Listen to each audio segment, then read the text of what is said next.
한국산 전기차는 미국에서 보조금을 받을 수가 없다고 하는데요. 과연 2024년도 2차 전지주의 미래는 어떻게 될 것인지 한번 알아보겠습니다. 최근 기사에 따르면 미국에 보조금을 받는 한국산 전기차가 없다고 하는데요. 올해부터 미국 정부가 중국산 배터리 부품을 사용하는 전기차를 보조금 대상에서 완전 배제하게 되면서 보조금을 받을 수 있는 전기차 차종이 대폭 감소했다고 합니다. 그러다 보니까 이제 우리나라 전기차가 거기에 해당이 된다라는 부분들인데요. 1일 현재 미국 에너지부에 따르면 올해 구매했을 때 IRA의 세액공제 혜택을 받을 수 있는 전기차는 총 19개인데 브랜드별로 보면은 전부 다 미국 차입니다. 쉐보레, 크라이슬러, 포드, 지프, 링컨, 리비안, 테슬라까지. 작년까지만 하더라도 한 달 전까지만 하더라도 총 43개 차종이 혜택을 받을 수 있어서 우리나라 자동차도 거기에 해당이 됐었어요. 그런데 갑자기 보조금 대상이 대폭 줄어들게 되면서 이유는 배터리 부품과 핵심 광물 원산지 요건을 충족하고 북미에서 조립된 전기차만 혜택을 제공한다라고 해가지고 요것 때문에 지금 이제 우리나라가 어떤 배터리에 들어가는 소재들을 중국에서 많이 수입을 하다 보니 이런 부분들이 지금 걸림돌이 되고 있는 부분입니다. 작년에 나온 기사인데요. 이런 내용이 있었어요. 한국이 양극재 수출로 번 돈이 굉장히 작년에 많았었잖아요. 그 중에서 88%가 중국으로 빠져나갔다. 그러니까 무슨 얘기냐면 이 우리나라가 이 양극재에 들어가는 어떤 소재들, 리튬이라든지 니켈이라든지 이런 것들이 거의 다 중국산이다 보니까 중국에서 원자재를 사는데 대부분 이제 돈이 들어갔다는 거죠. 보시면 양극재 수출이 늘어날수록 원료가 되는 리튬이나 전구체 수입이 증가하는 무역 구조가 자리 잡으면서 이것 때문에 중국에 대한 무역 수지도 악화가 되고 있다고 합니다. 그래서 이거를 이제 우리가 해결하기 전까지는 미국에서 보조금을 받을 수가 없게 되고, 그렇다면은 한국산 전기차가 어쨌든 미국에서 테슬라를 이기려면은 가격 경쟁력이라도 있어야 되는데 성능은 어쨌든 조금 어떤 브랜드 가치나 이런 것들도 떨어지다 보니까 가격이라도 좋아야 되는데 일단 가격적으로도 지금 불리한 상황이 된 것이죠.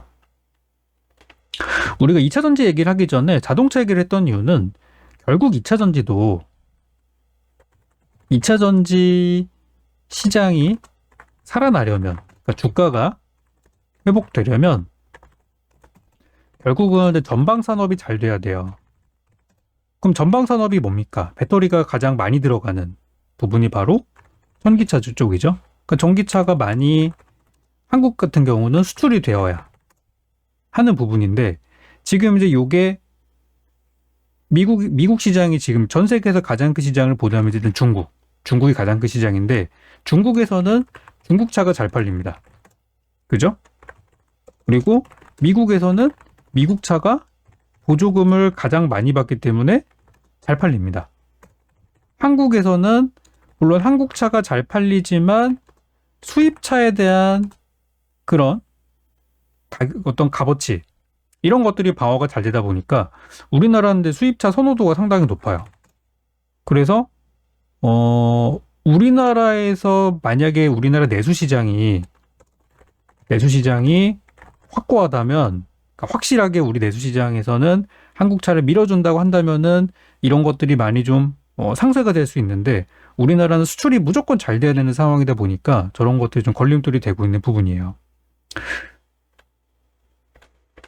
그래서 이런 부분들이 작년 말부터 있었던 작년 말부터 있었던 2차 전지주 하락의 배경이라고 보시면 되겠고요.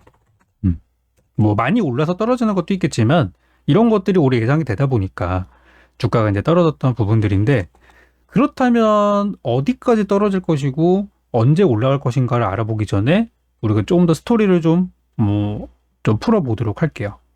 자, 아까 전에 이제 전방 산업에 대한 얘기를 좀 드렸었는데요.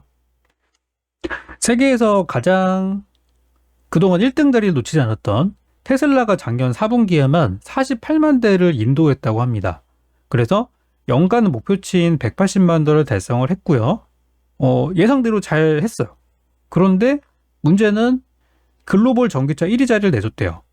자, 미국의 전기차 업체인 테슬라가 2023년도 한 해 전년보다 30% 늘어난 181만 대의 차량을 고객에게 인도했다. 그래서 연간 목표치는 초과 달성했다. 이건 역대급 기록입니다. 서프라이즈예요. 잘 나왔네? 그렇지만 4분기 판매량이 중국의 전기차, 중국의 1등 기업인 비아디한테 따라잡히면서 글로벌 1등 기업을 1등 자리를 내줬다고 합니다. 그래서 굉장히 잘 나온 성적임에도 불구하고 좀 빛이 바랜 그런 상황이 되겠죠. 그래서 4분기 순수 전기차 판매에서 중국의 비아디가 처음으로 테슬라를 추월했다라고 합니다. 자, 그렇다면 전방 산업인 전기차 산업을 본다고 하면은 일단 판매량이 높으면 그걸로 이제 전기차 시장이 살아있다고 우리가 얘기를 할 수 있는데, 테슬라가 전 세계 기존 1위 기업이었는데 역대급 판매를 했어요, 작년에. 그리고 아까 30%가 넘는 성장을 했죠. 38% 맞았나요? 아무튼. 그리고 중국에서도, 중국 시장이 전 세계에서 가장 큰 시장인데 중국 1등 기업인 비아디가 세계 1등이 되었다. 그렇다면은 전 세계 1등 기업들은 지금 자동차를 많이 팔았어요. 그러면은 지금 대장 기업들이 판매량을 저렇게 판매고를 올리고 있다는 거는 시장 자체는 죽지 않았다라고 저는 보는 거예요. 그러니까 전기차 시장 자체는 아직 죽지 않았다. 죽는 소리들 여기서 많이 하고 있지만 아직 아니다. 라고 이제 볼 수 있고, 한 가지 더. 작년에 우리나라의 수출 내역을 보면은 자동차가 역대 최저 실적으로 수출을 견인했다고 합니다. 18년 만에 아세안을 앞지른 대미 수출. 그러니까 미국에서 장사를 잘했다는 거예요. 반도체 같은 경우도 잘 되고 있다고 하고, 자동차를 조금 더 디테일하게 알아보면은 여기 보면 한국 수출의 양대축인 대중 수출과 반도체 수출이 상반기 바닥을 찍고 하반기 잘 되었다. 그리고 새로운 효자 품목으로 떠오른 자동차와 대미 수출 실적이 버팀목이 되었다고 합니다. 그래서 자동차 쪽에서는 지금 이제 친환경차에 대한 글로벌 수요가 확대되면서 전기차나 SUV 쪽 고부가 가치 비싼 차들이 많이 팔렸대요. 어떤 가성비 차들뿐만이 아니라. 그래서 연도별 자동차 수출액 순위는 지난해가 1등이었고 그 전의 기록을 보게 되면은 이렇게 계속해서 성장하고 있는 부분이죠. 그리고 전기차 배터리 수요, 당연히 이제 전기차가 많이 팔리니까 배터리 수요가 늘어나게 되면서 2차 전지나 양극재 쪽이 선박, 차 부품, 디스플레이 등 전통적인 수출 산업에 버금가는 규모로 작년에 성장을 했다고 합니다.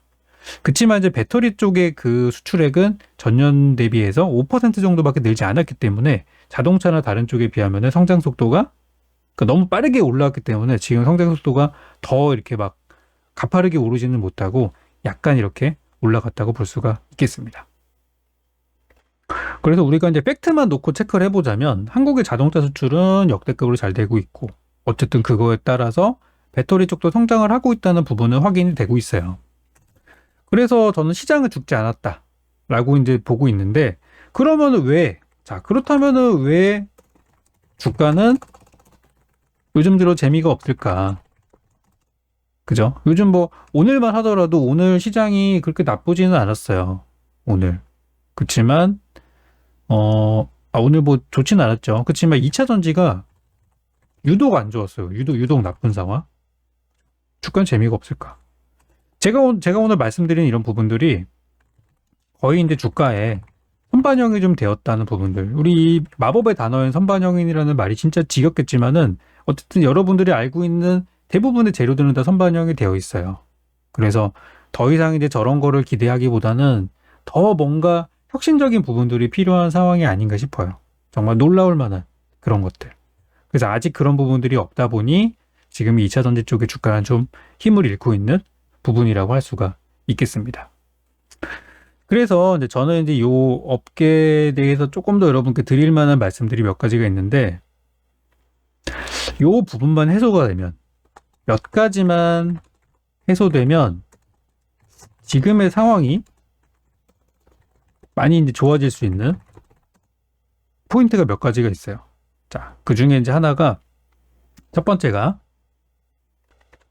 국제유가인데요.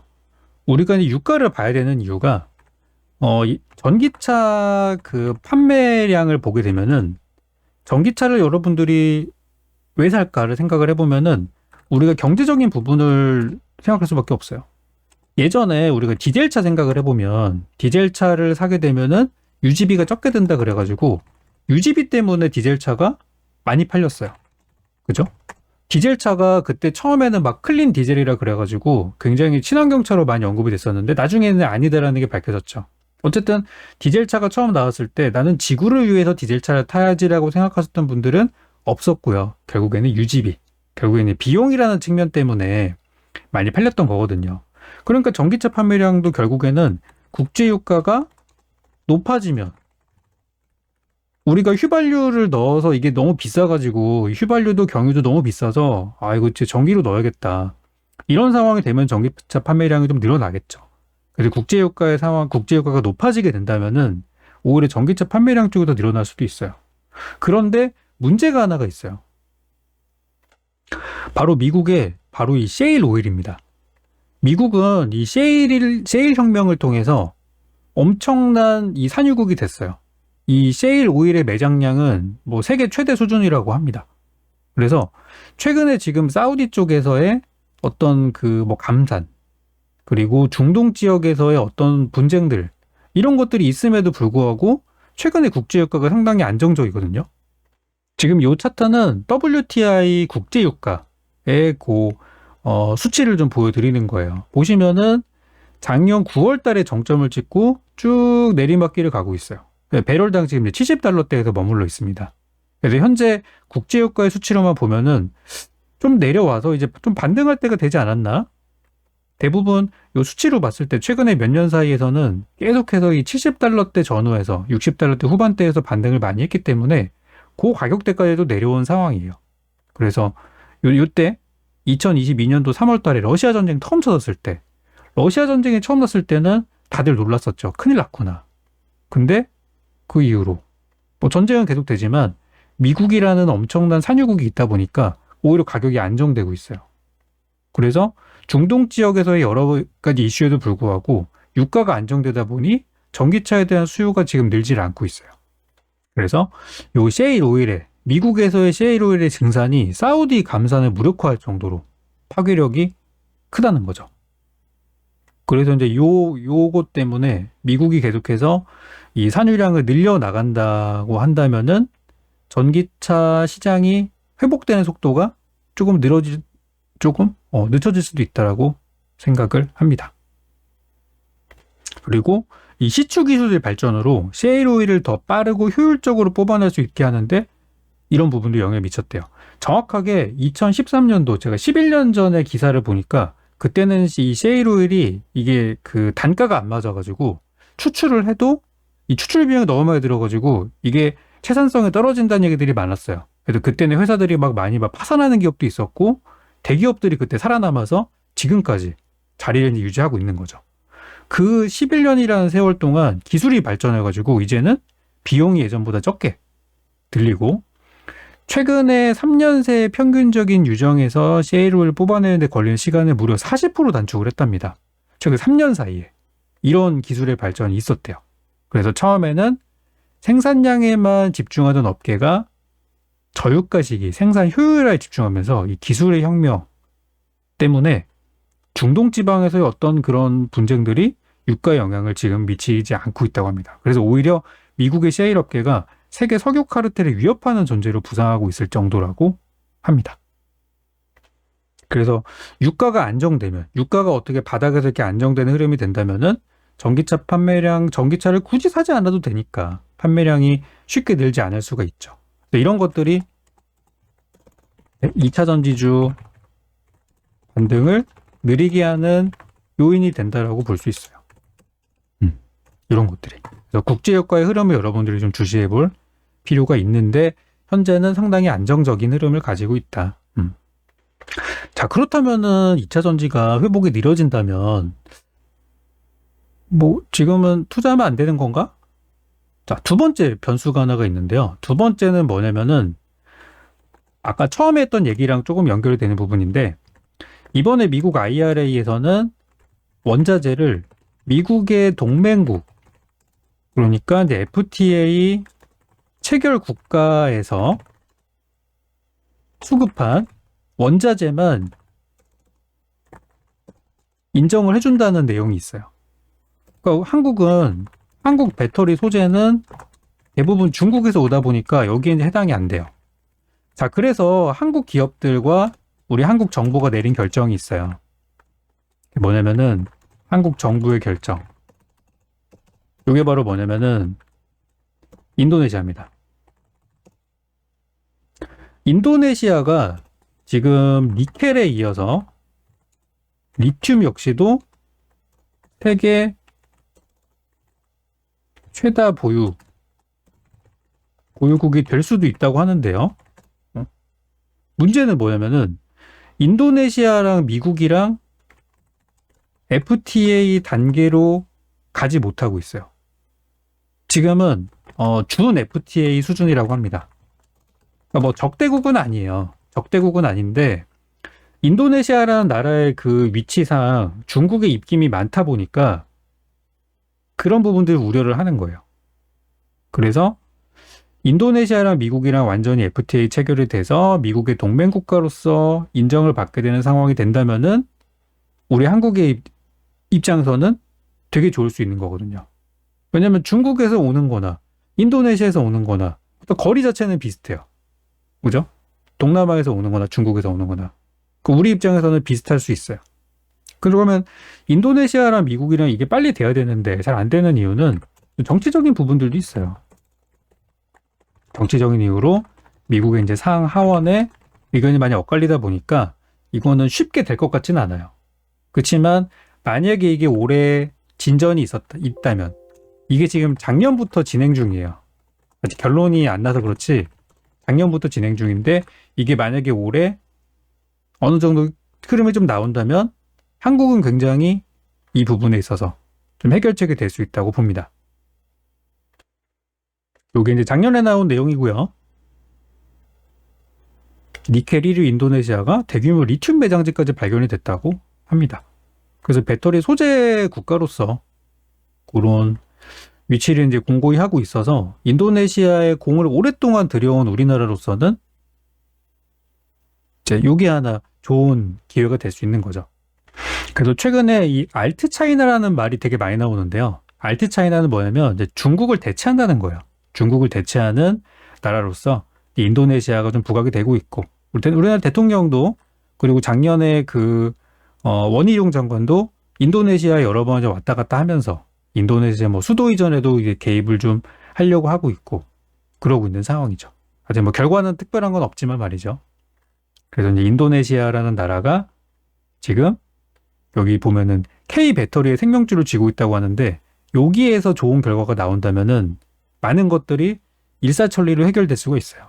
왜냐면 이제 인도네시아산 원자재가 미국에서 인정이 된다. 그러면은 일단 판매량이나 보조금 혜택을 받을 수 있는 거니까 판매량이 늘어날 수 있고 그런 부분에 있어서 이제 해결책이 될 수가 있고 그리고 이제 비용적인 측면도 될 수가 있겠죠.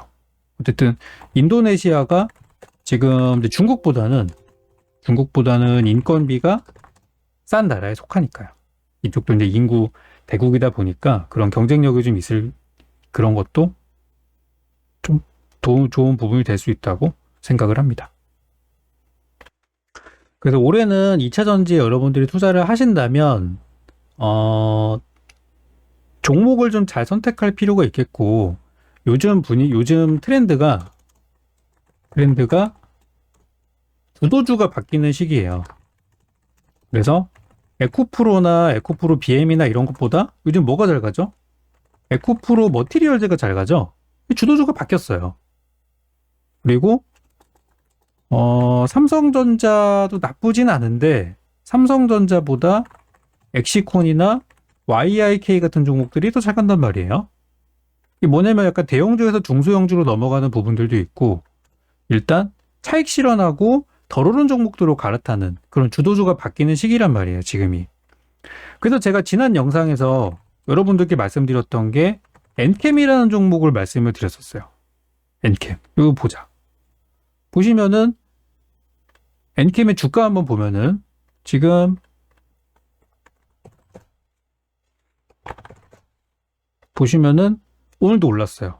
장중에 5% 갔다 왔는데 아직 추세가 죽지 않고 있어요. 11월 달 초에 49,000원짜리가 지금 8만원대 후반까지 왔습니다. 이제 좀만 더 가면은 이제 2배, 더블 스코어까지 갈 수 있을 것 같아요. 바닥 대비해서. 아니, 왜 지금 에코프로는 지금 계속해서 이게 힘을 잃고 있는데, 11월 달에 얘 지금 90만원 가면서 드디어 살아났다 그랬다가 물리신 분들 많잖아요, 지금. 지금 60만원 깨지게 생겼어요. 그런데 얘는 지금 150만원에서 60만원대까지 하향세를 그리고 있는데, 왜 엔캠은 올라가고 있냐? 이게 새롭게 주도주가 바뀌는 과정이라고 보시면 돼요.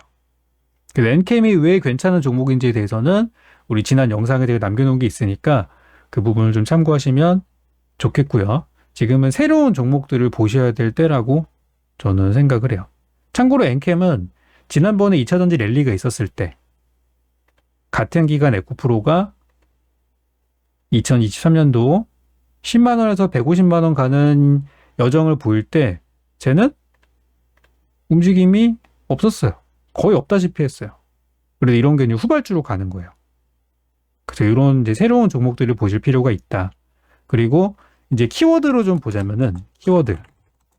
요건 약간 이제 정책적인 부분으로 같이 이제 연결해서 본다면은 폐배터리, 배터리 리사이클, 그리고 전고체 배터리.